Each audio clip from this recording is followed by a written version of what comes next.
Despegamos con Lorenzo Ramírez. Corremos raudos y veloces hacia nuestro avión, atravesamos el umbral, nos tiramos en plancha sobre los asientos, nos abrochamos los cinturones, despegamos y nos vamos elevando por los aires hasta alcanzar nuestra altura y nuestra velocidad de crucero. A mi lado, Hombre, por amor de Dios, don Lorenzo, que estamos en invierno. ¿Qué hace usted con ese cacho hielo ahí que, vamos, parece que lo ha quitado de un glaciar? O sea, ¿dónde va usted con ese hielo? Por amor de Dios, buenas noches. Buenas noches, don César. Me voy a tomar un golpe, pero voy a esperar a tomármelo cuando acabe el programa, porque ya lo que faltaba, ¿no? Es que de positivo, ¿no? En un control alcoholemia, en cualquier tipo de vuelo. Iba a decir una barbaridad. Bueno, una barbaridad no, algo maligno, pero lo voy a decir. Como algún día en los aeropuertos españoles se pusieran a hacer controles de alcoholemia a los pilotos, a lo mejor más de uno no volaba nunca más. Bueno, no vaya usted diciendo esas cosas porque verdaderamente me va a inquietar a la gente y no es plan. Aún más, ¿no? Oiga, que podemos quedarnos tranquilos con el tema de la peste porcina, que sí. No era un bocadillo, que igual a lo mejor sí que fue fuga de laboratorio, pero que al final que es que estaban en obras. Ah, no me diga. Estaba en obras, sí, había un laboratorio famoso, estaba en obras. Nos decían que era imposible que se hubiera producido un escape porque el laboratorio tenía sus medidas de seguridad plenamente operativas, pero como señalaba Beatriz Talegón en sus redes sociales en las últimas horas, pues yo creo que ya podían darle la enésima pirueta y que liguen esta tesis con la del bocata, con la del bocadillo fantasma, y que digan que en realidad era el bocata de un obrero. Podían decir que era el bocata, ¿no?, de un obrero, que estaba allí el hombre, que estaban en obras. Hay que tener poca vergüenza. Y que encima hay algunos que defiendan la tesis oficial cambiante, porque yo estos días estoy absolutamente maravillado. Hoy quiero venir positivo, don César. Estoy absolutamente maravillado. Menos mal. Estoy maravillado de la capacidad camaleónica del personal, porque esto es lo mejor de todo. Ese fenotipo que yo no sé de qué cepa ni de qué brote es, que defiende la tesis oficial y lo hace aunque ésta se vaya modificando sustancialmente, incluso en minutos hasta ser lo contrario, pero que sigue defendiendo la tesis oficial. El mamporrero oficial que siempre está presto para modificar el enfoque y servir a sus amos, sean los que sean, ¿no? Esos son los verdaderos artífices de la ingeniería social, de la modificación de las conductas, de la agenda de control. Esos son los verdaderos sicarios, los cómplices, ¿verdad? Sí. Pero que puede ser el cuñado nuestro o el vecino del quinto o el que nos encontramos en la cola del pan. Perfectamente, podría serlo. Que de hecho lo es. Sí. O el padre con el que estás hablando antes de recoger a los niños al cole y te está explicando esto como si lo hubiera estudiado en profundidad. A mí esto me pasa mucho y la mayor parte de las veces me callo porque, claro, aquí cuento con ventaja. Pero, claro, yo estoy aquí haciendo un análisis de la actualidad geopolítica mundial y no estoy tocando de oídas. Y si luego, pues claro, me viene alguno a explicar esto, pues esto sucede siempre cuando alguien sabe mucho de un tema y le cuenta otra cosa o habla con otra persona y le cuenta alguna cosa sobre ese tema, pues siempre hay laguna, ¿no? Y es normal. Y a mí también me pasa al revés. Yo cuando estoy hablando de determinados sectores, sobre todo cuando se habla del sector eléctrico, del sector energético, pues hay más de uno que le pitan los oídos, sin entender también que en muchas ocasiones tenemos que intentar simplificar las cosas para que nos entienda todo el mundo, ¿no? Luego también resulta que no solo el laboratorio estaba en obras, esto parece el guión de una película de Antena 3 después de comer, no lo es, podría serlo. Ahora dicen que los jabalíes que se encontraron muertos, que es que murieron atropellados. Que no es que tuvieran la enfermedad, sino que murieron atropellados. ¿Qué pasa? Que los primeros cuerpos empezaron a localizar cuerpos sin vida, por cierto. Los primeros cuerpos los encontraron... Pues un jabalí que muere de peste porcina a que te lo atropellen, tiene que haber una diferencia muy notable, ¿eh? No quiero yo ponerme pejiguero, pero es así, ¿eh? Claro, es que eso tampoco hay que ser forense, ¿no? No. O sea, si uno llega allí y dice, oiga, no sé si estaba enfermo o no, pero vamos, si lo atropella un coche, desde luego que el golpe es importante. Hay que decir, porque esto es tremendo, ¿no? Hay un virólogo español, se llama Xavier Abad, que el pasado 14 de noviembre lanzó una advertencia en redes. Esto lo contaba hoy el diario El País, para que vean hasta qué punto esto ya pertenece al mainstream absoluto. Entonces, este hombre decía en sus redes sociales: los accidentes en laboratorios o en instalaciones que manejan patógenos existen. Muy bien, somos conscientes de ello, señor Abad. Vale, ¿Por qué lo decía vale, usted? vale. Claro, cuando uno dice, oiga, ¿y este hombre a qué se dedica? Pues es jefe de la unidad de biocontención del Centro de Investigación en Sanidad Animal, laboratorio dependiente de la Generalitat Catalana, en el que se estudia el virus de la mortífera peste porcina africana. Dice, bueno, entonces que lo diga este ya me empieza a preocupar. 2 semanas después aparece a unos cientos de metros de este laboratorio un jabalí muerto por la enfermedad, erradicada en España desde el año 1994. Este señor Abad anuncia el 14 de septiembre que comenzaban obras en ese laboratorio de alta seguridad para ampliarlo. Se le ha preguntado al Centro de Investigación de Sanidad Animal y el Centro de Investigación de Sanidad Animal no quiere atender ningún tipo de declaración ni decir nada. Ni siquiera confirman que resulta que llevan 3 meses en obras. De hecho, hoy mismo, gente que se ha acercado a las instalaciones dicen que el ruido de la maquinaria es tremendo y que hay grúas que se pueden ver incluso en el horizonte sobre una docena de obreros con chalecos amarillos y mozos de escuadra que custodian el recinto. Pero de verdad, en fin, intento no reírme, pero verdaderamente es para pensarlo, ¿eh? El CRESA, el Centro de Investigación en Sanidad Animal, que está en Bellaterra, en Barcelona, que es un centro puntero, ya explicamos, en el Gran Reseteo, que es el gran centro de la peste porcina, tiene 4.500 cuadrados y 6 laboratorios de nivel de bioseguridad 3, que es el requerido para manejar el virus como el de la peste porcina africana.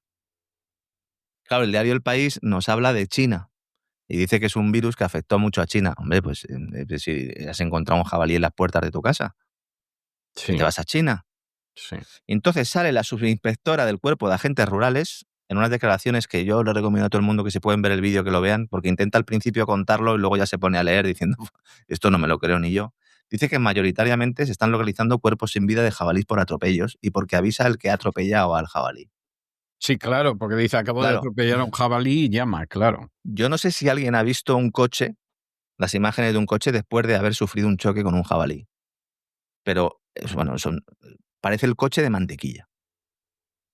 O sea, golpear a un jabalí es una de las cuestiones, uno de los accidentes más peligrosos que puede haber, porque es que es un muro. Un jabalí es un muro.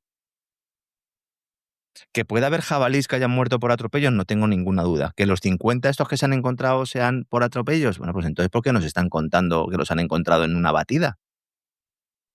Si es el propio conductor el que avisa, según la subinspectora del Cuerpo de Agentes Rurales. No voy a dar el nombre porque yo creo que esta mujer ya tiene suficiente con lo que tiene y si dio el nombre ya. Los primeros cuerpos localizados sin vida de los jabalís se los llevaron al centro, al laboratorio les hicieron unas PCR, espero que fueran más fiables que las del COVID, que daba positivo hasta una naranja de COVID. Le hicieron la PCR y dieron positivo de peste porcina africana en la cepa esa de Georgia de la que hablamos hace unos días. Ya nadie quiere hablar de Georgia. ¿Le van a echar la culpa exclusivamente a este laboratorio para no hablar de Georgia y de los laboratorios de la OTAN, etcétera, etcétera? Van pasando los días. Nos decían que había 50 afectados, ahora ya son solo 13. Esto es como lo de la Dana, con las víctimas de la Dana. Dice, ¿cómo que 13? Pero si decían que era medio centenar, dice, ya, pero es que la mayoría han sido atropellados. Aún así, mire, aunque fuera cierto, esto no implica que estos jabalíes no estuvieran contaminados por el patógeno. Un patógeno que cada vez es más factible atribuir al laboratorio de alta seguridad localizado en la zona afectada, del que hemos hablado largo y tendido el pasado sábado, y que, como digo, llevaba 3 meses en obras. Y en esta estamos cuando el Gobierno Regional de Cataluña, Salvador Illa, que en esto es igual que Sánchez en lo suyo es el mejor, Salvador en lo suyo también es el mejor. Dice, a ver, declaramos la emergencia por la peste porcina africana y así podemos tramitar de emergencia contratos públicos. A dedo, sin licitar. En esto Salvador es el jefe. Está a punto de decir un tap. Con la excusa de frenar la expansión del brote, pues ya se están frotando las manos las amigas y los amigues también de Illa. Salvador de los promotores del pelotazo mascarillero, ahora en versión porcina. O incluso Simiesca e incluso Aviar, porque resulta que también nos dicen ahora que la viruela del mono, monkeypox, a la que dedicamos en su momento un gran reseteo, vuelve como amenaza internacional. También viene una nueva supergripe que llega de Reino Unido procedente del pozo de Starmer. ¿Pero qué me Y está aquí en usted Madrid, diciendo? ¿Pero qué me está usted diciendo? Sí. Se están anunciando en medios de comunicación que se están estableciendo confinamientos en Reino Unido. Yo hablo con algunas personas que viven en Londres y me están diciendo que en realidad esto no es así. Me extraña, ¿no? Que lancen una alerta, una emergencia sobre algún tema que sea falso. Me extraña, ¿no? La nueva supergripe. Y luego aquí en Madrid, estaba haciendo esto, encontrando información, y aquí en Madrid resulta que tenemos una gripe aviar que deja cadáveres de cigüeñas en el Manzanares. Desde luego que no nos aburrimos en este final de año, César, ¿eh? No nos aburrimos. De emergencia en emergencia y robo y No, controlo cuando me toca. aburrirnos no, lo que nos quedamos es sobrecogidos, vamos. Este es el nuevo jugo de la oca. Y la comida somos nosotros, en nuestro cerebro. De emergencia en emergencia y robo y controlo cuando me toca. Y te miento cuando me toca. Gripe aviar, señores, ahora. Cigüeñas muertas. Vuelve la viruela del mono. Ah, y también la emergencia climática. Esta se me olvidaba. Mensaje en periódicos españoles el día de ayer. Cierren persianas y cortinas que hay temporal. Eso decía un diario español en relación con ese aviso de la Agencia Estatal de Meteorología, la infame AEMET, indicando, decía el rotativo, que ante el temporal, que afecta a varias regiones españolas, vamos, que está lloviendo, recomiendan cerrar ventanas, bajar persianas y echar las cortinas. A ver, ¿las cortinas no están por dentro? Mire, es que me lo está usted diciendo y me cuesta de verdad tomármelo en serio, ¿eh? O sea, yo sé que es muy serio, incluso me atrevería a decir que es muy grave, pero es que le estoy oyendo a usted y es que no me lo puedo creer, de verdad. Yo he estado, al principio me he quedado en shock, digo, el equivocado tengo que ser yo. O sea, he leído mal. Me he ido a otras fuentes y tal, digo, pues este es el aviso. Dice, sí, los expertos recomiendan. Digo, bueno, ¿qué expertos, no? Digo, joder, igual es que yo no me he enterado, igual es que yo cuando llueve y tal, la cortina no la suelo echar, pero bueno, a partir de ahora, digo, igual la he hecho. Las cortinas también protegen del temporal, pero si están dentro del inmueble. Y entonces, ya he llegado al origen de todo esto. Nos explican estos expertos indeterminados, sin rostro ni nombre, que hay que cerrar las cortinas, pero para aislar el máximo al hogar del frío exterior, manteniendo de forma óptima el confort de las estancias del hogar sin gastar de más en calefacción. Anda, mira. Porque una cosa es que haya temporal, pero oiga, hay que ahorrar, que la cosa está muy mala, que decía Chiquito de la Calzada. ¿Que hay temporal? Claro, ciérrenlo todo. Cierren las cortinas, las persianas. Y así, eficiencia energética y ahorro energético. Bueno, pues visto así, efectivamente sí. Claro que para eso tiene que hacer mucho frío fuera, ¿no? No solo llover, pero bueno, ya no voy a entrar ahí. Todo esto el mismo día. En lugar de destacar que lo que tenemos en España en estos momentos es una huelga de médicos. Nos preocupa el laboratorio, los jabalíes atropellados, las cortinas del temporal, o que vayamos a intentar pedir una cita al médico y que sea prácticamente imposible conseguirla en determinados lugares. Porque los médicos españoles vuelven a la huelga. Es que llevan desde el martes hasta mañana, viernes 12 de diciembre. Es verdad que hay médicos que están pasando consulta. Yo, de hecho, tengo que decir que aquí en la Comunidad de Madrid he ido al médico y me han atendido sin ningún tipo de problema. También le tengo que decir, don César, que al final, yo siempre lo digo y además no voy a dejar de hacerlo porque es la realidad. El sistema, todos los sectores públicos españoles, no solo el sanitario, todos dependen de la buena voluntad de los que van allá a trabajar en estos momentos. Porque entre sindicalistas comiéndole la cabeza, entre compañeros que se cogen la baja y algunos no vuelven nunca más, hay muchos jóvenes que están llegando y que están haciendo sustituciones. Y bueno, yo he tenido mi médico de cabecera, me ha cambiado 4 veces en el último año. Y los que vienen son buenos porque se están dejando la piel. ¿Hay otros que no? Sí, pero hay otros que se están dejando la piel a unos salarios de risa. Y hay que decirlo, de risa. Te dicen, no pueden pedir mejoras en las condiciones laborales. Claro que pueden y reclamarlas. Luego, además, es que resulta, la razón fundamental de que se esté tapando esta huelga es que gobierna el PSOE.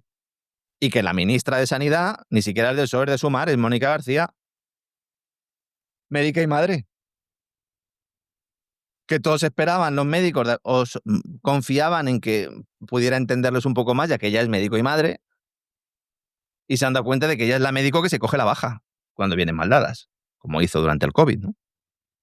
Que decía que estaba en primera línea, pero estaba en su casa. Bueno, a lo mejor pintó una línea en el salón. Sí, lo mismo pintó una línea en el salón y claro, a partir de ahí estaba en la primera línea. Como las de las pistas de atletismo, a lo mejor, ¿no? Y se ponía ahí como el Socas cuando se cambió de ordenador, se ponía ahí como si fuera a salir corriendo. Qué persona tan incompetente y tan dañina, ¿eh? Y lo grave además es que es de la profesión y ahí se produce lo que usted Claro. muy bien dice, que claro, los que son de la profesión dicen, hombre, es uno de los nuestros, lo entiende, sabe lo que es la problemática. Sí. Dale a un tonto 2 galones y te vas a enterar de lo que vale un peine. Así es. Y además ella sintiéndose completamente respaldada por las autoridades internacionales desde que la metieron en la cúpula de la Organización Mundial de la Salud, que es lo que ella quería. Que fíjese, cuando entró Mónica García, y nosotros aquí lo comentábamos, y precisamente estaba en ese momento el Tratado de Pandemias de la Organización Mundial de la Salud, dedicamos muchos programas y mucho espacio a hablar de ello, no me fijé en aquel momento, pero si usted recuerda, don César, ya ha habido otros ministros, en este caso ministras, que han intentado ir a la Organización Mundial de la Salud. Elena Salgado era una de ellas. ¿Usted recuerda cuando decía Elena Salgado que no había que comer carne de hamburguesa? Ha llovido, ¿eh? Estamos hablando del año 2000. Salgado estuvo hasta 2010, con ZP. Y Ella por fue ministra cierto, de Sanidad y luego de Economía, ¿no? lo hizo considerablemente mal, dicho sea de Sí, paso. Era una señora muy peligrosa. muy peligrosa y vivir mal no vivía, ¿eh? Tenía un No, pisito ahí estaba muy en bien Mónaco, ¿no? relacionada. Sí, estaba muy bien relacionada además con gente muy poderosa en aquel entonces Sí, y efectivamente, pues sí, le iba muy bien y luego de eso forma sí, vertical y horizontal incluso, ¿no? sí, exactamente. Y luego se daba la circunstancia de que, bueno, pues, en fin, practicaba una forma de yoga que parece Eso ser que era es, especial sí. y todo lo demás, sí. Ese sistema que acabas llamando a los hermanos mayores y no sabes quién va a aparecer, Sí, ¿no? Por exactamente, la puerta de tu casa. sí. ¿En Qué qué manos? personaje, de ¿En verdad qué es que no me manos? puedo creer. Hay algunos personajes de estos que preparando a lo mejor un editorial o hablando con usted en el Nos Despegamos, de acordamos, ¿verdad? pronto nos acordamos de ellos y dices, pero ¿cómo puede ser posible que esta gente haya existido? O sea, es que esto se lo contaremos a los nietos y los nietos se nos quedarán mirando con una cara de escepticismo porque dirán, esa gente que tú cuentas, abuelito, no ha podido existir. Ya lo creo. Bueno, esta señora es consejera ahora mismo de Criteria, del holding de participadas de la Caixa. Naturalmente. O sea que bien, está bien, mal no está viviendo. No. Y además, en pasado marzo la designaron también consejera en Veolia, que esto es muy común. Tú eres consejero de un banco. Esto le pasaba mucho bueno, nosotros lo hemos conocido de primera mano por gente de Caja Madrid y gente de Bankia, que además eran presidentes de grupos mediáticos, y Sí, entonces los ponían en su caso, además de ser consejero de Bankia o de Caja Madrid, lo ponían, por ejemplo, por poner un ejemplo, de consejero de Iberia. por ejemplo. Y entonces en ese caso te llevas la morterada de ser consejero de un lado y del otro. Sí. Dice, ¿y en Iberia por qué te sientas? Porque como la entidad financiera tiene acciones de esa compañía, en este caso Iberia, pues te sientas ahí. Entonces hay algunos que están en varios consejos a la vez. Dice, ¿y qué hacen? ¿Toman algún tipo de decisión? No. No. Hacen la voz, lo que les diga el amo, básicamente, en cada momento y lugar. Y en algunas ocasiones, pues cogen el teléfono y hacen alguna llamada. Pues hay que desatascar algún tipo de cloaca, ¿eh? A eso se dedican muchos consejeros, ¿no? Más cosas. Todo esto sucede en España, nos vamos ahora al otro lado del charco, luego volveremos a Europa, incluso llegando a costas caribeñas, porque el protagonista vuelve a ser el ejército de Estados Unidos en una operación que además hemos visto ya en vídeo, en la que soldados norteamericanos confiscan un petrolero en las costas de Venezuela, piratería en el año 2025, casi 2016, con un despliegue digno de cualquier campaña del Call of Duty, del videojuego más famoso de guerra y también herramienta de propaganda del imperialismo norteamericano. Madre mía, los tipos bajando del helicóptero, apuntando allí a los del petrolero que están, como diría Chicote, alucinando pepinillos. Unas imágenes que son tremendas. Bueno, Oiga, pero estos del petrolero, ¿qué han hecho? esto toda la vida se ha conocido como piratería. Sí, Bueno, en este caso, seguramente entrarían más bien dentro de la categoría del corsario, porque no sí, van porque por está su pagado por cuenta. otro, ¿no? Está pagado por otro, ¿no? Bueno, y sí, además Sí. tiene un respaldo estatal. Esto era el Ah, corsario. claro. Ah, es verdad, el corsario era el pirata actuando por cuenta del rey. por cuenta eso del gobierno. lo en que este tenía caso. se llamaba patente de corso. Es decir, Exactamente. gracias a eso podía hacer el pirata, pero él ya no era un pirata, Ujú. era un corsario. Que yo no sé por qué en la expresión de patente de corso hay gente que lo confunde con el derecho de pernada. Yo no sé si es que hay mentes sucias por ahí, pero son dos cosas que no tienen Son dos absolutamente nada que cosas, ver. hombre, son dos cosas que no deberían ser y son privilegios poco defendibles moralmente, ¿eh? Hasta ahí llega la cosa, pero son dos cosas distintas. En algunos casos se acercan, porque aquí lo que tenemos es una violación o sodomización clara. Vamos a ver, en este contexto, claro, el Congreso de Estados Unidos, fíjense, el Partido Demócrata está absolutamente desnortado. Porque, claro, ellos intentan hacer oposición a Donald Trump criticando cosas que ellos han hecho 1000 veces y 1000 veces peor en el pasado. De otra forma, sí, pero lo han hecho. Entonces, venían reclamando que se publicaran las imágenes de esa intervención y las han publicado. Y entonces publican las imágenes, salen todos los medios, si no las han visto, pues las tienen prácticamente en todas las redes sociales. Y entonces le preguntan a Trump, y el que esperara que Trump iba a pedir perdón, no, Trump saca pecho y dice, sí, esto lo he ordenado yo.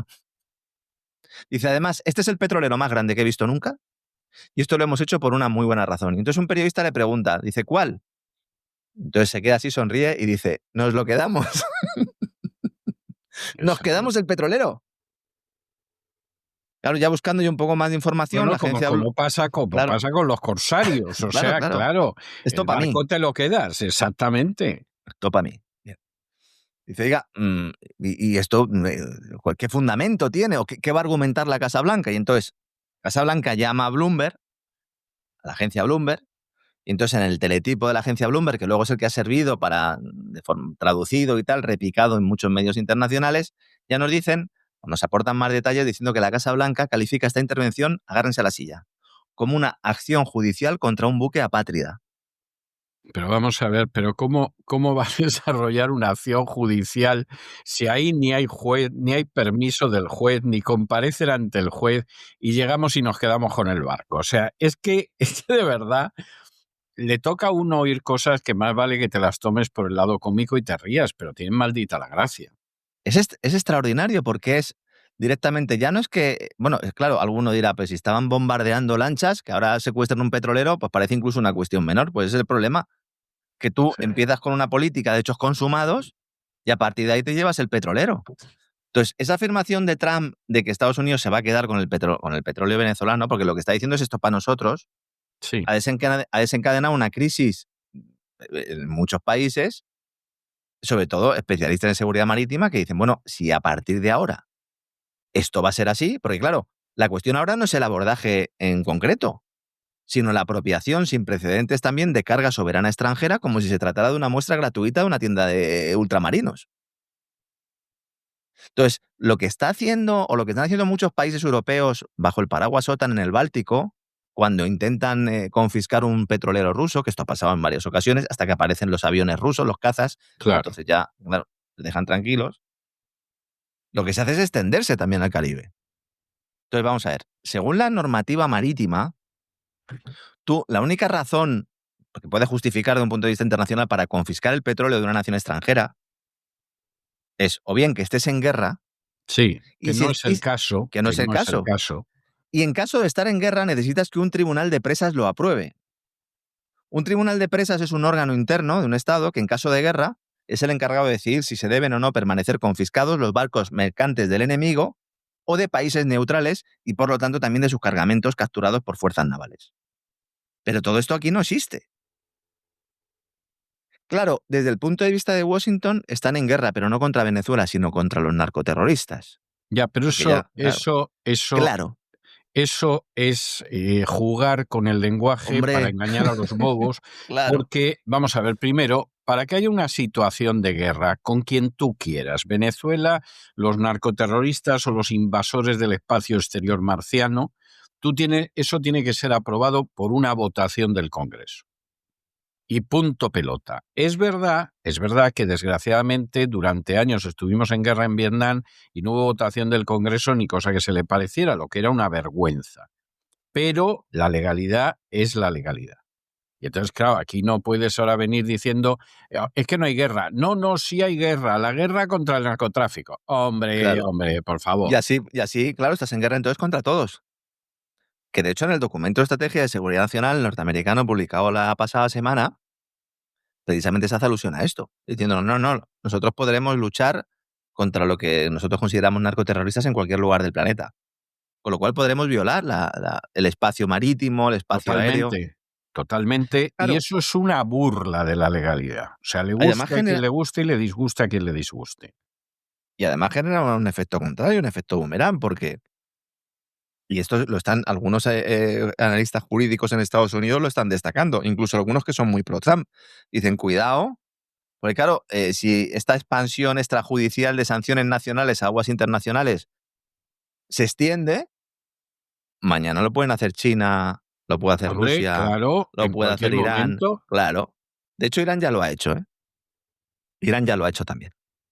Ha detenido algún petrolero y tal. Lo que pasa es que ellos no se quedan con ese petrolero, lo dejan ahí un poco como mostrándole al resto del mundo, ya que nosotros también lo podemos hacer.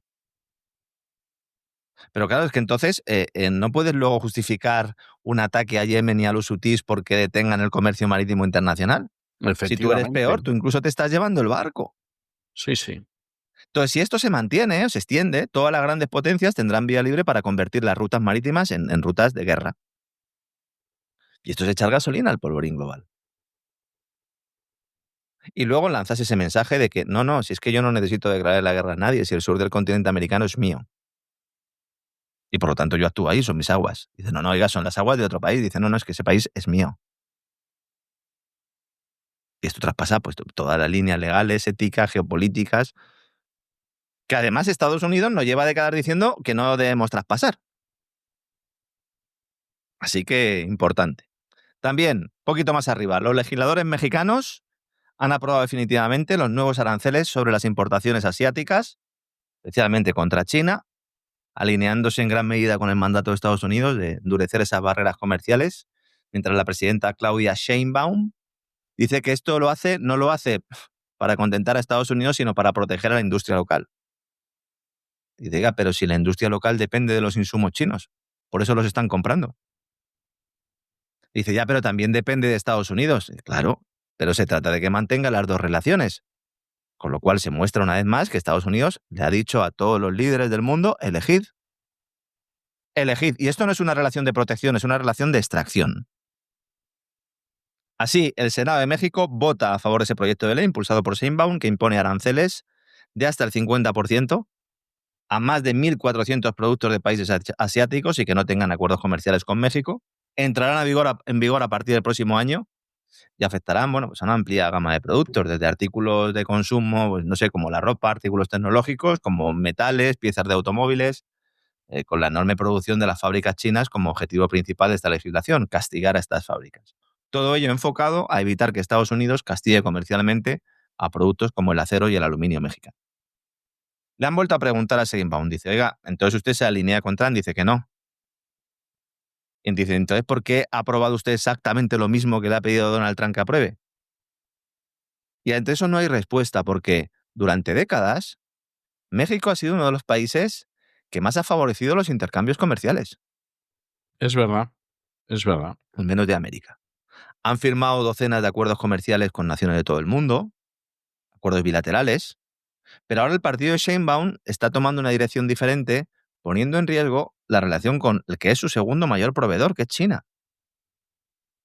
Y esto va a provocar, como le están advirtiendo ya determinados sectores en México, una crisis industrial en los fabricantes mexicanos que dependen de estos insumos fabricados en China, pero también en la India y en Corea del Sur, con el correspondiente aumento de costes que avivaría la inflación y que amenazaría la supervivencia de muchas de estas compañías.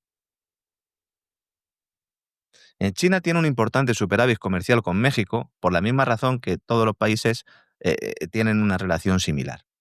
Porque los países demandan productos de China, pero no solo los productos de primera necesidad, productos tecnológicos o lo que se le ocurra al personal, no. Es necesario para las estructuras productivas del país. China exportó 70.000 millones de dólares a México, más de lo que importó.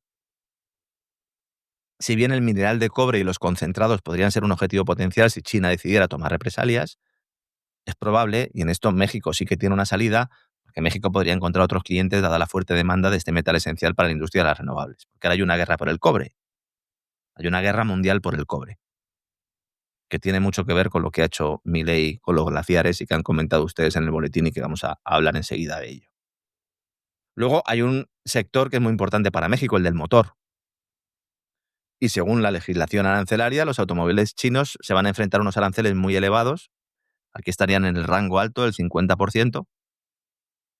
Claro, ¿esto a quién beneficia? Pues beneficia fundamentalmente a los productores automovilísticos norteamericanos, que tienen también fábricas en el país. ¿Y qué va a pasar con los mexicanos que estaban comprando coches chinos? Porque el 20% del mercado mexicano de coches era de China. Y estaban pagando unos precios muy asequibles. ¿Qué pasa? ¿Se van a quedar los mexicanos sin coches también? Por eso digo que cuando Sheinbaum dice que va a proteger a la industria local, va a perjudicar a la industria local y va a perjudicar a los ciudadanos de México. Yo, el que todavía siga pensando que Sheinbaum es una especie de libertadora del pueblo mexicano, pues que vaya a un psicólogo y que se lo haga mirar, ¿eh? Pero desde luego que se lo O que tiene se que hacer compre mirar. gafas, que también. Claro que se lo tiene que hacer mirar. Cuestión aparte es que haya gente que se lo crea porque se lo quiere creer. O sea, es que esta es la historia que hay, pero vamos, es una vergüenza. Luego el tema Milei, ¿no? Vamos a ver, ayer se quedó compuesto y sin novia en su visita a Oslo. Al final, Corina Machado realizó ahí unas declaraciones públicas. Se quedó sin ver él cómo Corina recibía el Nobel y no pudo hacerlo, pero ha vuelto a Argentina, Milei, para presentar en sede parlamentaria su agenda de reformas, con las que también quiere contentar a los señores de Wall Street, a la Reserva Federal, al Tesoro, a la Casa Blanca y al Fondo Monetario Internacional. Para ser independiente, anda que no tiene jefes el señor Milei. Justo cuando se están cumpliendo 2 años de la llegada a la Casa Rosada del promotor de la motosierra, y tras pasar un calvario viendo que su país no podía salir de la suspensión de pagos y que incluso él pues tenía los días contados como presidente, o al menos como presidente con margen parlamentario, entonces aparecieron Scottie Bessent, no confundir con Scottie Pippen, el jugador de los Bulls, Scott Bessent, secretario del Tesoro, Donald Trump, para rescatarle, con un JP Morgan que al principio dijo, yo pongo dinero, pero luego dijo, no, mira, casi que no voy a poner dinero, me lo dais a mí. En lugar de poner yo, me lo dais a mí. Hombre, exactamente, es mucho mejor, hombre. ¿Cómo vas a comparar dar tu dinero a que te lo den a ti? Vamos. Hombre, por algo el amigo Dimon ha llegado tan alto. Porque es del puño cerrado y el dinero que se gasta o invierte siempre debe ser el de los demás. Claro. Entonces, la caída de Javier Milei, que bueno, pues se consideraba en algunos círculos como inexorable antes de las elecciones parlamentarias del 26 de octubre, debido a la acumulación de problemas financieros, sociales, escándalos de corrupción. Todo esto se tapó con dólares. Llegó Trump y dijo, si Milei o si el partido de Milei no gana las elecciones, yo retiro mi apoyo. Y entonces logró una victoria parlamentaria que tampoco es que le dé todo el margen, pero sí que está en una situación mejor de lo que estaba ahora. Entonces, por primera vez, y esta es la noticia, es decir, ya no va a poder decir Milei que no tiene capacidad parlamentaria para poder sacar adelante las reformas. Ahora vamos a ver al verdadero Milei. Por primera vez con un escenario favorable en el Congreso, pues va a poner en marcha una serie de reformas. ¿Cuál es la situación actual empresarial argentina? La tasa de pobreza supera el 30%, lo hemos dicho en varias ocasiones, pero según la patronal argentina, la Unión Industrial, datos de la propia Unión Industrial, no del Clarín, no de La Nación, no de Página 12, de la patronal, la actividad industrial en Argentina hoy es un 10% inferior a la del año 2022.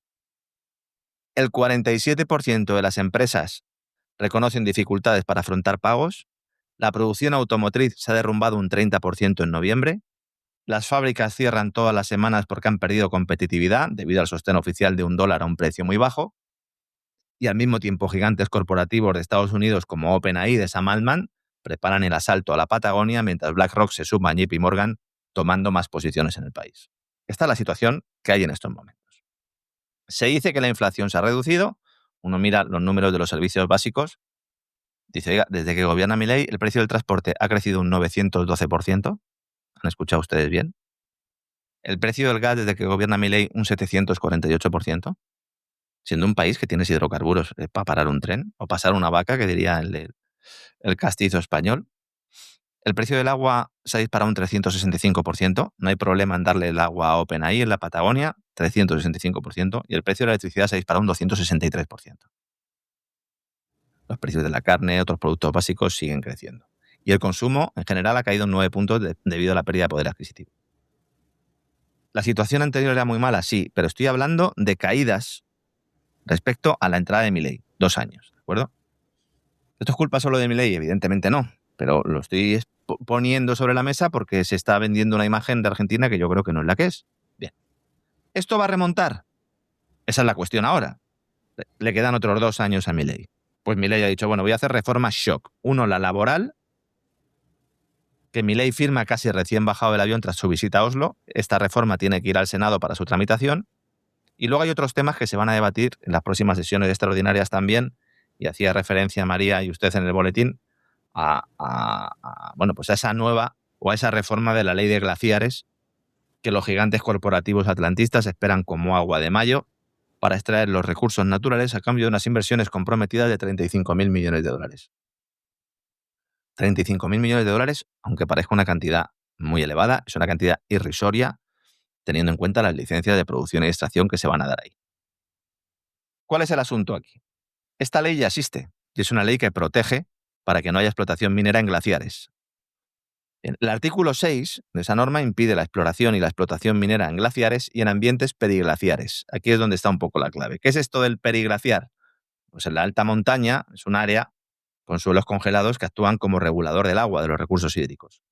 Y en el caso también de media y baja montaña, también funciona como regulador de recursos hídricos, pero ahí con suelos saturados en hielo. ¿Qué pasa aquí? ¿Qué es lo que quiere hacer Milei? Bueno, pues modificar este artículo para que se permita la extracción en estos ambientes, en estas regiones, en estas zonas periglaciares, abriendo absolutamente las puertas para extraer los recursos. Fundamentalmente cobre. Ese es el cobre del que hablábamos antes. El cobre importante que es fundamental para las compañías, en este caso norteamericanas, pero también australianas y británicas. Y antes de ir a Europa, también quiero hablar del rescate de la Reserva Federal, porque claro, decíamos, la Reserva Federal va a bajar tipos, seguro, pero a ver qué dice Powell. Pues Powell lo que ha salido es al rescate. Ha salido al rescate porque Estados Unidos tiene un problema de liquidez. El sector bancario norteamericano tiene un problema de liquidez.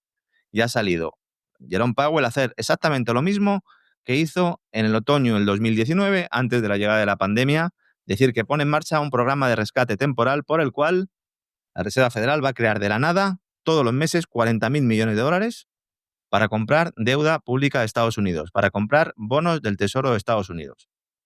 Nos hemos vuelto locos, ¿no? Nos hemos vuelto locos ya. Nos hemos vuelto locos otra vez, ¿no? Porque, otra vez. O sea, seguimos locos, vamos a peor.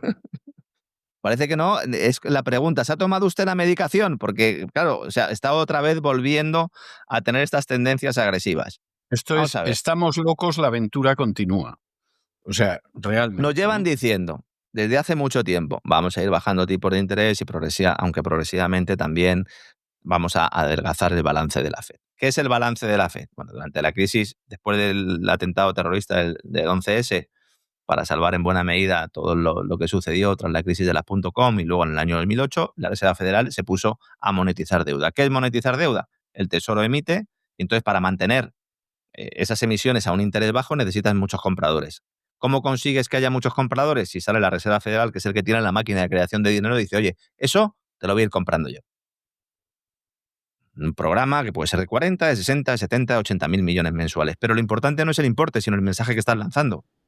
Mira, esto lo voy a comprar yo. Y yo te voy a garantizar que esto mantenga un interés más o menos controlado. Porque claro, si mantienes un interés controlado, si no sube, el precio de esos bonos se mantiene. En los bonos la relación interés-rentabilidad va al revés. Si sube el interés de un bono y tú tienes ese bono, a ti no te van a pagar más. Le pagarán más al que tú se lo vendas de interés, pero el precio de ese bono se reduce, con lo cual tú tienes un problema. Entonces, ¿qué es lo que hace la Reserva Federal? Decir, vamos a intervenir. ¿Por qué? Porque hay una crisis de liquidez. Y encima le preguntan a Powell, dice, bueno, no se extrañen si esto sabíamos que ocurriría. Pero si lleváis negándolo hasta antes de ayer. Si lleváis diciendo hasta antes de ayer que no había ningún problema de tensiones ni de estrés financiero en Estados Unidos. Entonces lo que dice ahora dice, bueno, ya hemos abandonado la dieta de adelgazamiento del balance y podemos volver a engordar un poquito. Pero ¿cómo que volvemos a engordar? Si tenéis $1 trillion, si tenéis billones de dólares en el balance de la Reserva Federal. ¿Qué han provocado? Pues que el interés de la deuda de Estados Unidos baja en todos los plazos, que es lo que querían. Pero sobre todo en los tramos más cortos, porque son los que están más cerca de vencer. Es decir, la Reserva Federal ya solo puede actuar en los tramos más cortos. La deuda a largo plazo, aunque ha bajado algo, Eso sigue estando por encima del 4%. Es una barbaridad. Yo siempre recuerdo la cifra, siempre se ha dicho que a partir del 1,5 el mercado estaba descontando riesgo de impago. Está en el 4, pues cada uno que arre. Entonces, además del tercer recorte de tipos de interés consecutivo, la noticia es que el Banco Central reanuda compras de deuda del Tesoro a corto plazo. Y entonces nos dicen los medios estadounidenses y la Reserva Federal, porque al final esto viene de la Reserva Federal, nos dicen, es una medida técnica pero crucial para el funcionamiento estable del sistema financiero. Esto es una gran barbaridad, porque irreal también. Totalmente. Es una falsedad, vamos. Falso de toda O sea, falsedad. si que tú diría alguno. necesitas que la Reserva Federal, que el Banco Central, compre deuda del Tesoro para garantizar un funcionamiento estable del sistema financiero, es que el sistema financiero está absolutamente derrumbado, derruido, o que tiene unos cimientos llenos de agujeros como un queso de Gruyère. Que eso sí es verdad. Entonces, claro, dice, oiga, ¿y por qué el sistema financiero tiene problemas? Y dicen, no, hombre, es que, claro, el gobierno de Trump necesita financiación y luego, claro, hay que tener en cuenta que hay que financiar las inversiones en inteligencia artificial de las grandes tecnologías de Estados Unidos. ¡Ay, amigo! O sea que al final sale Jerome y rescata al gobierno de Estados Unidos, a los amigos de Silicon Valley, a Larry Fink, a Vanguard, a JP Morgan y al Sun Sun Corda. Efectivamente. Y entonces le preguntan a Jerome, dice, oiga, ¿esto es un giro en la política monetaria? Y dice, no. Y esto ya lo sabíamos. Esto exigía una actuación inmediata porque evidentemente hay un deterioro de las condiciones de liquidez en los mercados monetarios. Ayer estabas diciendo que no había un deterioro en las condiciones de liquidez de los mercados monetarios. Powell, márchate ya, de verdad, vete ya, aprovecha las Navidades, márchate. El que va a venir después va a ser peor que tú, que se llama Kevin Hassett. O sea, ya lo tenemos descontado, pero márchate, ¿eh? Márchate porque es que todavía te vas a comer tú la crisis financiera en Estados Unidos. Cuidado, porque con este movimiento la Reserva Federal está intentando que no estalle esa crisis financiera antes de las elecciones de midterm, como ya hizo en su momento en el año 2019. Por eso Trump ha apretado tanto a Powell. Y al final los señores de Wall Street, que son los que dirigen la Reserva Federal, le han dicho a Trump, tranquilo, hombre, tranquilo, si nosotros somos los primeros interesados en soltar el manguerazo, relájate. Dice, 40.000 millones tampoco es tanto. Hombre, son 480.000 millones al año, ¿eh? Que esto al final se paga en pérdida de poder adquisitivo. ¿Qué pasa? Que en estos momentos, sobre todo con respecto al euro, el dólar está tan fuerte que dicen, oigan, miren, pues no pasa nada. Pero aquí la cuestión es que hay un riesgo de crisis bancaria en Estados Unidos y que la Reserva Federal sale para rescatar a la economía norteamericana y sobre todo al sector financiero norteamericano. Sí. Larry Fink frotándose las manos. Dice, bueno, perfecto. Dice, bueno, pues ya me puedo sentar en la mesa de las negociaciones de Ucrania. Porque resulta, y aquí ya de la mano de Larry nos vamos a Europa, Larry Fink ha sido invitado a la mesa de las negociaciones sobre el futuro de Ucrania. ¿Para qué? Pues para entregarle el dinero prometido en forma de reconstrucción, claro. Dinero que pondrá Europa con el denominado plan de reparación. Pero eso no puede sorprenderle a nadie. O sea, quiero decir, pero si es que eso es evidente, el que no pinta nada es Zelensky. O sea, es que es muy triste tener que decir esto, pero es la pura verdad. El papel de Fink, además, en las conversaciones, se ha hecho público después de que Zelensky, precisamente, publicara un mensaje en las redes sociales. Yo a este hombre le quitaría el móvil, ¿eh? Porque está ahora de influencer y se graba en el tren y publica mensajes y tal. Y yo le quitaría el móvil, porque yo no creo que esté muy contento Fink de haber aparecido en los papeles ahora mismo. Ha publicado un mensaje en las redes diciendo, me he reunido, ha dicho Zelensky, con el secretario del Tesoro Scott Bessent, que estaba fuera también de estas negociaciones y que otra vez vuelve a entrar. Muy significativo, porque Bessent es un empleado de Fink. ¿Para qué vamos a andarnos con historias? El secretario del Tesoro es un empleado de BlackRock. Es un empleado de BlackRock, es un empleado del sector financiero norteamericano, ¿no? Que ya ha estado trabajando fundamentalmente con Soros y no con Larry Fink, pero bueno, representan los mismos intereses. Y también con Jared Kushner, para debatir sobre la reconstrucción de la economía ucraniana. Y entonces ha dicho, de hecho, esta se puede considerar, ha dicho Zelensky, la primera reunión del grupo que trabajará en un documento sobre la reconstrucción y la recuperación económica de Ucrania. Y entonces, en la imagen, se mostraba a Fink en una sala con Kushner conectado a la conversación por videoconferencia. Dice la agencia Bloomberg, La participación de Fink supone el regreso de BlackRock casi un año después de que la empresa suspendiera su búsqueda de inversores para respaldar el fondo de recuperación de Ucrania de miles de millones de dólares. ¿Saben por qué? ¿Saben qué es lo que ha cambiado? Que ya no hace falta buscar inversores, los pone Ursula von der Leyen. Los pone Úrsula. El fondo quería conseguir 2.500 millones de dólares para empezar, y Úrsula le va a dar 90.000. Mucho mejor. Muchísimo mejor. Y entonces con esos 90.000, con esa promesa de los 90.000, entonces se va Larry y se va a los bancos de desarrollo, se va a los proveedores de subvenciones, se va a los inversores privados y le dice, oye, poned, que aquí ponéis uno y vais a recibir 10. Y luego dice la agencia Bloomberg, BlackRock se niega a comentar ninguna información sobre el papel de Fink y la Casa Blanca y el Departamento del Tesoro tampoco. Zelensky dice que están trabajando no solo en un plan de paz de 20 puntos, sino también, se han sumado uno, ¿no? Sino también en 2 documentos adicionales, uno sobre garantías de seguridad y otro que abarcaría la reconstrucción y la inversión conjunta. Es decir, que esto está en marcha, aunque nos estén diciendo que no. Y en mitad de todo esto salen las eléctricas, las compañías eléctricas europeas, y dicen, nosotros también queremos ser un sector estratégico, de hecho lo somos, así que por favor, queremos que la OTAN diseñe un plan militar para proteger el suministro eléctrico en el viejo continente. Los ministros de Energía de la Unión Europea se van a reunir con Mark Rutte, secretario general de la OTAN, el próximo 15 de diciembre, la próxima semana. Y la patronal eléctrica ya ha elaborado un documento para decirle a los ministros de Energía lo que tienen que comentar en el seno de la OTAN. La patronal Euroelectric ha remitido una carta, ha publicado el diario El Economista, donde advierte que Europa ha entrado en una nueva era en la que la seguridad energética es esencialmente seguridad eléctrica y que por lo tanto no solo necesitan recibir dinero contribuyentes, sino también protección militar. ¿Qué ataque híbrido se ha producido en Europa en los últimos meses, en los últimos años, me atrevería a decir, que amenace las redes eléctricas europeas? ¿Alguien me lo puede decir? Ucrania no es Europa, ¿eh? Bueno, no es Unión Europea. Estaríamos hablando de la Unión Europea. ¿Ha habido algún ataque? Hubo un ataque, volaron 2 gasoductos. Sí. Sí. Esto sí, ¿no? Sí. Pero es que lo volaron los mismos a los que les estás pidiendo tú ahora protección. Entonces, Euroelectric dice que hay que asegurar la electricidad, que tiene que ser un imperativo existencial para Europa. Hombre, pues esto sí. Pero lo que indican son, hay que establecer 3 prioridades. La primera, anticiparse a ataques físicos y cibernéticos, realizando ejercicios conjuntos y metiendo pasta en la seguridad de las eléctricas.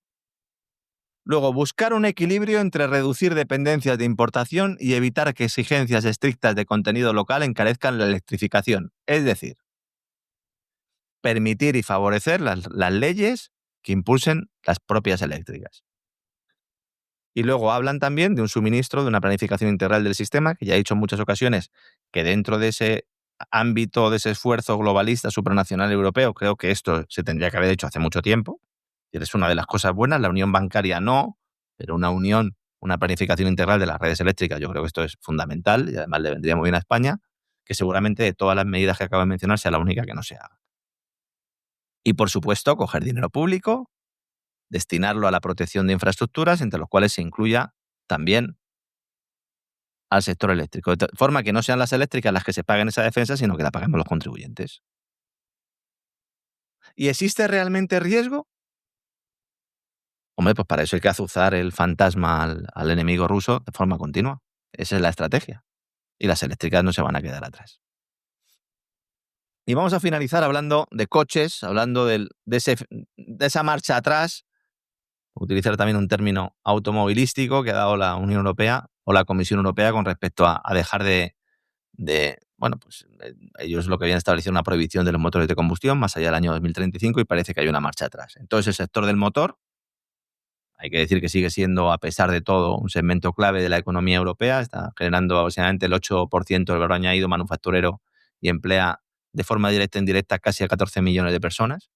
Pues habrían recibido este regalo de Navidad, por no hablar de los ciudadanos que todavía pensamos que tenemos que tener la opción de poder comprar un coche de combustión a partir del 2030.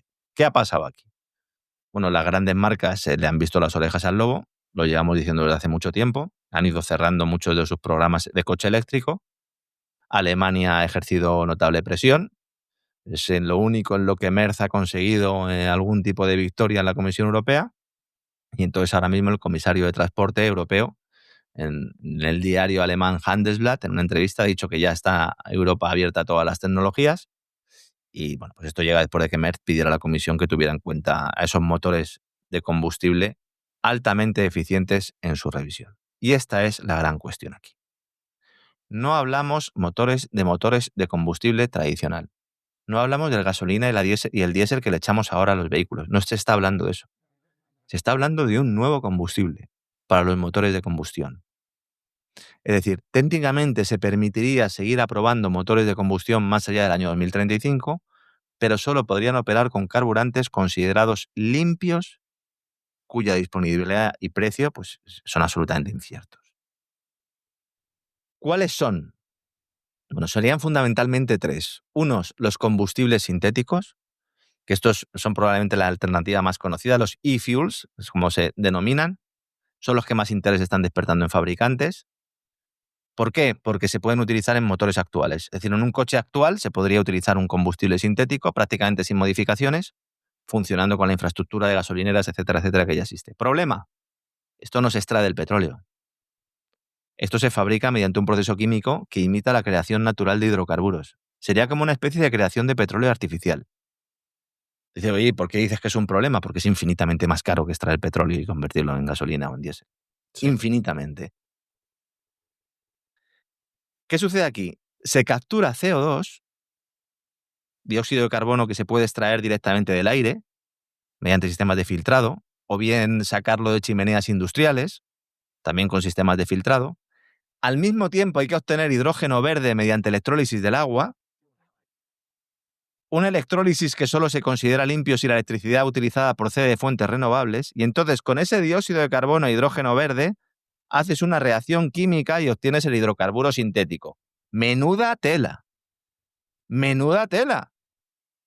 Y luego esto lo conviertes en gasolina, en diésel o en queroseno. Esto es que es carísimo. A lo mejor en el futuro es menos caro, pero sobre todo no hay una disposición. Ahora es ruinoso, ¿eh? Claro. Ahora es ruinoso. Ni hay unas estructuras para en pocos años poder implantar todo esto. Claro, ¿qué pasa? Que ya se está pidiendo dinero público para todo ello. Oiga, pero ¿no tienes ahí el petróleo? Que de hecho la Agencia Internacional de la Energía acaba de publicar un informe esta misma mañana donde dice que hay petróleo para aburrir, que sobra petróleo. Pues que vamos a buscar una alternativa. Buscaremos una alternativa cuando el barril de petróleo esté en $200. Hombre, si el barril de petróleo está en $200, en $300, pues claro que buscamos una alternativa. Pero todo lo contrario, es que ahora mismo el petróleo está barato. ¿Qué combustible sintético ni qué 8 cuartos? Luego tienes los biocombustibles avanzados, que son los biocarburantes de toda la vida, pero le llamas avanzados para que mole más.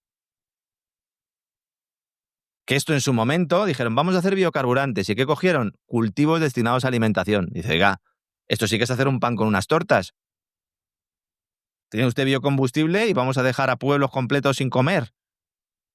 Entonces, los biocombustibles avanzados, como los llaman ellos, utilizan residuos que ya existen y que no se pueden destinar a otros usos. Esto es como cuando en la película Regreso al Futuro, Marty McFly en la 2, cuando vuelve Doc, ya viene con el DeLorean y podía echar basura directamente en el condensador de flujo. ¿Recuerda usted, don César? Sí. Pues sería algo así, ¿no? Te vas ahí, tal, entonces restos agrícolas, podas forestales, residuos domésticos biodegradables, la cáscara del plátano, lo que sea, aceites de cocina usados. Entonces, a partir de estos residuos se puede obtener una materia prima que se transforma en biodiesel avanzado, bioetanol avanzado, bioqueroseno o gas renovable. Esto podría ser una solución, pero parcial, ¿eh? Y luego ya tenemos los combustibles de bajas emisiones. Que esto, en realidad, nadie sabe lo que es. Es una categoría que sirve para agrupar nuevas tecnologías que puedan aparecer en los próximos años. Dice, bueno, ya en los próximos años veremos. Aquí tenemos combustibles sintéticos híbridos, algunas mezclas de los dos sistemas que he dicho antes. No quiero aburrir mucho al personal. Entonces, vamos a ver. ¿Qué es lo bueno? Hombre, que de alguna manera Europa no acaba con el motor térmico como tal, con el motor de combustión como tal. Pero claro, un coche de combustión nuevo que se matricule después del año 2035 solo podrá funcionar con combustibles limpios, pero seguirá siendo perfectamente válido si utiliza algunos de los carburantes descritos. Con lo cual dice alguno, bueno, pues esto tampoco es malo del todo, podría seguir utilizando mi vehículo. millones de coches actuales podrían seguir circulando sin obligar a achatarrarlos. Y ampliaría el abanico de opciones para países donde a lo mejor el tema eléctrico pues, no esté suficientemente desarrollado. ¿Qué es lo malo? Pues que habrá que pagar 3, 4, 5, 6 o 10 veces más por el combustible. Y esto es lo que es intolerable. La energía tiene que ser barata para cumplir su función. Tiene que ser barata.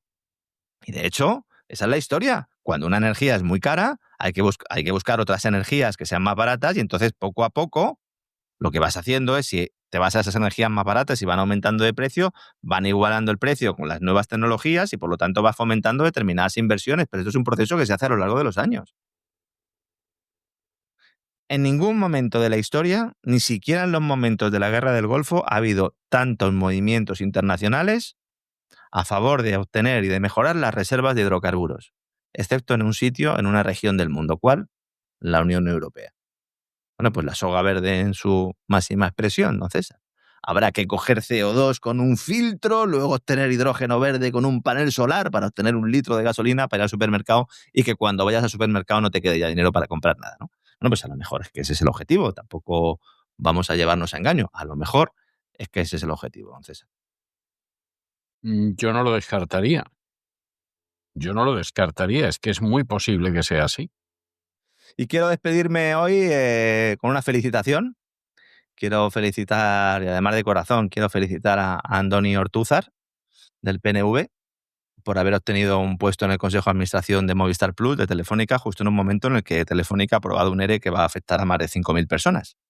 Entonces, claro, yo entiendo que Ortúzar va a pasar una Navidad entrañable con toda su familia, con todos sus amigos, sabiendo que se va a llevar una morterada de sueldo en un momento en el que la empresa, como digo, está despidiendo a todo el mundo. Y bueno, pues Andoni, no sé, disfruta de tu puesto en Movistar Plus. Supongo que por lo menos a ti te darán el fútbol gratis.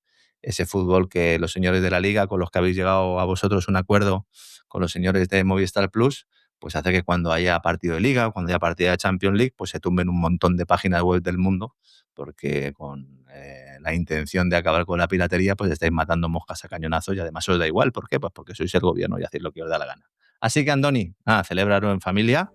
Espero que lo lanchero te traiga muchas cosas. Bueno, pues sí, no vamos a. Bueno, ya de entrada con lo que le han traído, ya le han traído bastante, ¿eh? O sea, no nos vamos a engañar aquí, ¿eh? No, seguro que más que a cualquiera de nosotros.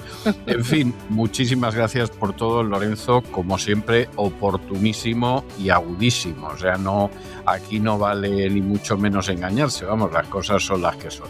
Muchísimas gracias por todo, Lorenzo, y nos encontramos mañana, Dios mediante. Un abrazo muy fuerte. Un fuerte abrazo, don César. Hasta mañana.